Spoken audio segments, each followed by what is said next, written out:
É muito difícil pensar na burocracia que se tem de enfrentar após a morte de uma pessoa da família. Mas, para a surpresa de Dona Jamília, fazer o inventário do marido morto por infarto há 3 anos foi menos traumático do que poderia imaginar.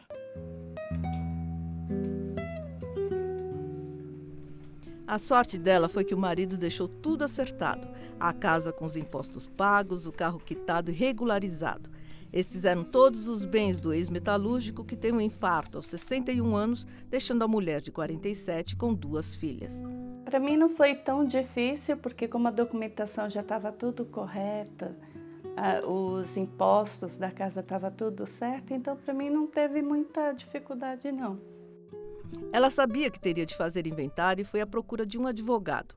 O primeiro cobrava muito além das suas posses. O segundo, um amigo de sua irmã, fez um preço que ela considerou razoável, R$ 3.000 para cuidar de todo o processo.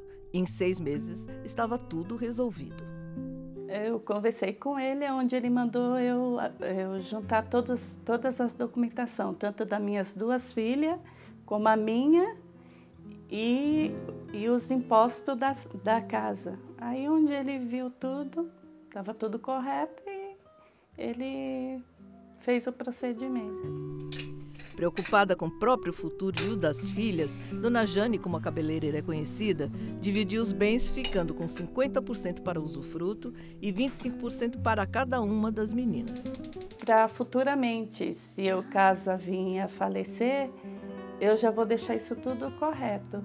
Vou deixar como o bem no nome da minha filha, que é da Natália e da Jéssica, mas usufruto meu até morrer. Dona Jane é quase uma exceção por encontrar toda a documentação dos bens do seu marido em ordem. Mas é num caso como esse, de morte súbita, que o testamento pode fazer uma enorme diferença no conforto da família. Sempre é bom testamento se você não pôde resolver, deixar tudo resolvido em vida. Então, o testamento é bom se a pessoa adoece de uma hora para outra e não teve tempo de fazer isso, ela pode ainda, se ela tiver em sã consciência, ela pode fazer um documento, deixando, às vezes, um bem para uma empregada que ajudou a vida inteira aquela família, mas não é parente. Enfim, tem muitas possibilidades. Às vezes tem muito patrimônio e tem receio que os filhos não usem esse patrimônio adequadamente. Você deixa previsto no testamento como eles devem se utilizar e assim por diante. Então, é uma ferramenta muito boa. Existem situações em que a família fica de repente sem dinheiro até para um supermercado, o que não aconteceria, por exemplo, se a pessoa tivesse uma conta conjunta com um dos familiares. Às vezes acontece, quando demora do judiciário, uma série de coisas, às vezes chega nessa situação delicada. A conta em conjunto, ela é boa se todo mundo concorda com isso e se não tem briga entre os familiares que vão herdar. Porque metade, normalmente, daquela conta é daquela pessoa, pode ser entendido que é daquela pessoa que tem ali o nome na conta. Essa é uma possibilidade. Mas ela consegue movimentar rapidamente e dependendo do banco, porque o certo é o bloqueio da conta com o falecimento. Então, não é uma solução ótima e magnífica, não. Ela ajuda numa emergência, em casos emergenciais, mas pode também causar problemas para a pessoa.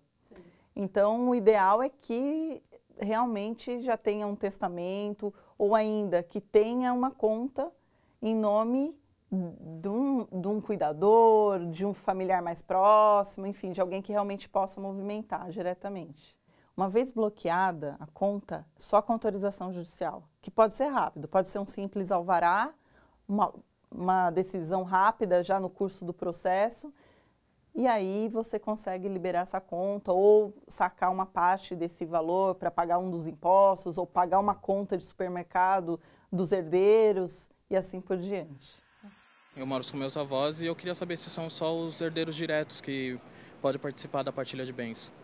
Cauê, quem tem direito à herança, independente de morar, de conviver, são, primeiramente, os filhos, o cônjuge ou companheiro, para quem vive em união estável, e os pais.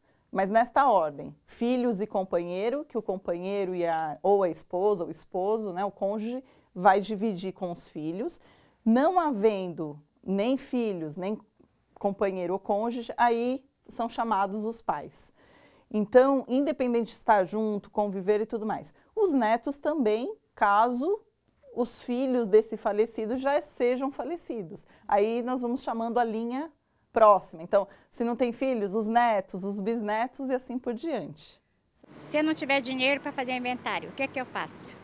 Oi, Maria Barros, normalmente, se alguém deixou o patrimônio, você usa esse patrimônio para pagar os gastos que você vai ter com o próprio processo.